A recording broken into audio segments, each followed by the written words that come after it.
really competitive basketball game. I thought both teams, I thought defensively were very good. I thought our guys really competed throughout the game, did a great job rebounding, defending. We just have to play better basketball. We just have too many costly mistakes, whether it's turnovers on inbounds plays or fouling three-point shooters. Obviously, that was a huge play at the end of the game. We got all the momentum and 10-0 run maybe, tied at 57, and then you don't make them make a basket. It just changes the whole outlook on the game. So those kinds of plays were the ones that are disappointing.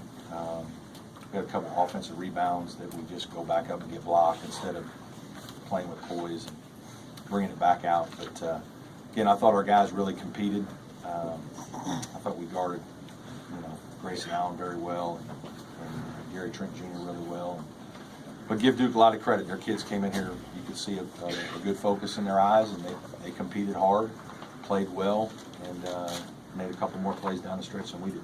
Brad, I know you don't want to make excuses, but not having Sheldon in there, how much did that 1-3-1 really affect you guys? Well, it was really more of a 2-3, but it was extended with the 1-2-2. It bothered us a little bit, obviously.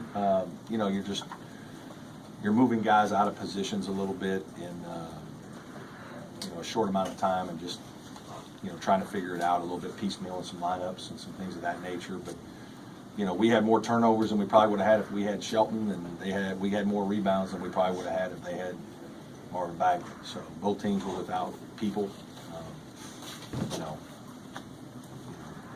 Dante and Shelton. Dante's not coming back, and I don't know when Shelton's coming back. We don't need to worry about the guys we don't have. We need to worry about the ones that are out there and get them better. So that's on me.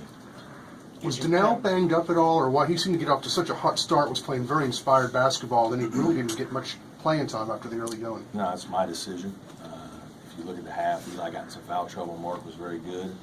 Then you watch the second half, Eli was very good. Look at the rebounds. Eli more than did his job today. And Mark played well. We played them both for a little while, but I didn't love it. And so I went back to a different lineup, going smaller again with either Amir or Scar. But I thought Mark and Elijah both gave us good minutes today. Brad, was it just not Gabe's night, or were they doing something particular? Oh, I think you got to give them some credit. Absolutely. I thought they did a good job of guarding them, finding them, making sure he had tough looks. He needed to do more. He needed to make more plays off the bounce. Like, when they're guarding you that hard, you don't just keep backing up and shoot quicker. Like, you've got to make an adjustment to attack some paint occasionally and do a few more things. And those nights happen. Obviously, he and Marquise did not shoot the ball very well tonight. That's part of it. I'm sure maybe the timing wasn't quite as good in certain things without Shelton because of that, but you've got to make adjustments as a very good guard and an older player. You've got to make your own adjustments. Do you think it was tougher for him to penetrate off the dribble against the zone, or is the fact that they extended the zone out to the perimeter? I just think I got to look at it to give you exactly. I thought there were a couple of times he could have certainly shot faked and made a play, whether it was for himself or create for somebody else. But hey, man, that's what shooters want to shoot. Now that's what they do. And he missed a couple that he normally makes. I mean, guys, it's going to happen. I mean, the guy's not going to make 50% of every three every game. Now, not if you're shooting the numbers that he shoots. So, just got to adjust. How do you think the struggles from Gabe and Marquise affected the shot selection of your other players outside of them? I don't think it overly affected the shot selection of our other players. I think our guys, we need to continue to develop, David Scara and Clyde Trapp and Amir. Those guys got to just keep working to get better and become more comfortable and take big shots and go make plays. I don't think their shot selection, really changed. I think they're going to continue to have more opportunities, and I think you're going to see them play better the last month of the season if teams continue to make a concerted effort to guard Gabe and Marquise harder. Those guys will have more opportunities. Brad, your thoughts on the way David and Amir played for you today? Yeah, I thought Scar's defense on Grayson Allen was outstanding. He can guard, and I know he ended up with 19. I'd like to go back and look and see all the free throws, but I thought when he was on him, he did a great job, and that's one of the reasons why I didn't take him out much, is because just felt like his defense kept us in the game on a lot of things. So I thought he was really good. I thought Amir was fine. I thought Amir needed to rebound a little better early. I thought he gave us good quality minutes, but I think he playing 22 minutes, he needs more than 3 rebounds. He needs to have 6 rebounds. And so that's the only thing I was kind of disappointed in him, is I thought he was a little bit, his eyes got wide there a couple times early in the game. Then once he made a basket, he settled down, was ready to play. But he needs to impose his will physically a little bit better. And not worry so much about a made shot or something of that nature. You can live with aggressive turnovers, but seeing older players maybe drop a bounce or something like that, and it's just picked off easy, that a little disappointing. Yeah, absolutely. I told our guys give you an A for effort. I thought we competed. I thought we did what we wanted to do defensively in the game. I thought we were hard to play against. But if you're going to be the top 10 team in the country, you got to play better basketball. We might have won against some teams today. We weren't going to win against Duke.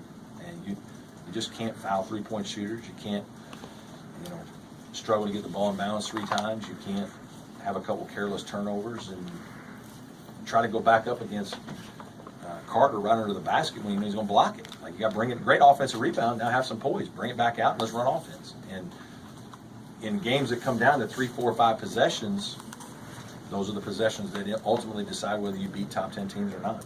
We didn't make enough good decisions. How tough was that to see Scott Spencer trying to close that on the shooter and get the foul? Yeah, it's bad play.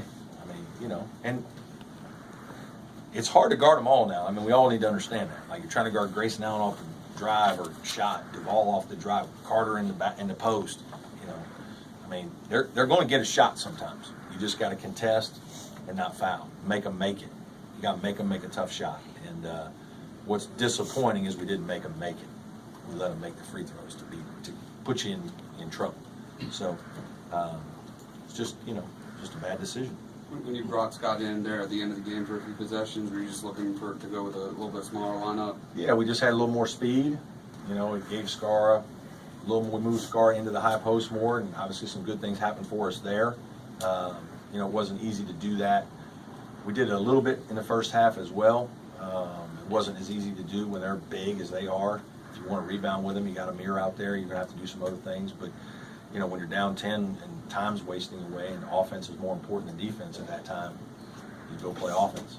And so we made that substitution. I thought it was good. I know Scott maybe took one shot, but, he can make threes, and he didn't get it. If Scott would have gotten a 3, he would have fired him. He didn't get it. What can you learn or take away from losses late in the regular season compared to maybe earlier in the middle of the season? I don't know that the time of the year needs to be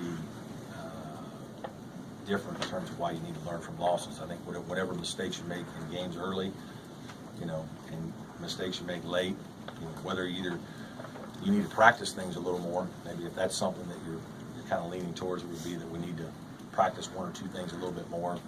We need to spend more quality time on certain things because it's later in the year, and whether we're still making that same mistake or whether we're maybe we haven't worked on it quite as much lately because we've been doing all these other things. Now you got to go back to that. Would be a point of contention with your question. Probably have time for 1 or 2. Is there a common thread with the inbounds? Yeah, Shelton Mitchell inbounds the ball a lot for us in this one.